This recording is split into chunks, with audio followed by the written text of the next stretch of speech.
Hello everyone. तर हा बघा आमचा आवी खेळत आहे.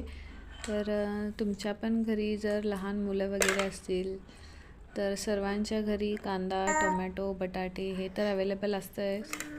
पण आता उन्हाळ्याच्या दिवसात सर्वांच्या घरी काकडी, गाजर, संत्री हे फळं वगैरे असतात. ती तुम्ही मुलांना धुवून खेळायला देऊ शकता. कारण मुलं लहान असले की ते काही पण तोंडात घालतात, प्लॅस्टिक वगैरे, तर ते मुलांसाठी हानिकारक असते. त्याचे बारीक बारीक कीस हे बाळाच्या पोटात जाऊ शकतात. तर हे फळं भाज्या दिल्यामुळे बाळाला पौष्टिक त्यातले घटकसुद्धा पोटात जातील व त्याचा त्रासही होणार नाही. तर हे बघा फुट्टं मी कडेशी टोकं त्याच्या तोंडात जाऊन अडकणार नाहीत अशी कापून दिलेत.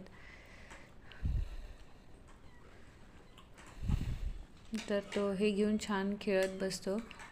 फक्त आपण लक्ष ठेवायला पाहिजे की चुकून कोणताही पदार्थ लहान मुलांच्या घशात वगैरे नाही अडकणार. तर तुम्ही केळंसुद्धा देऊ शकता. आणि हा पांढरा कांदा आहे ज्यामुळे त्याचा रस जाऊन खोकला वगैरे नाही येणार.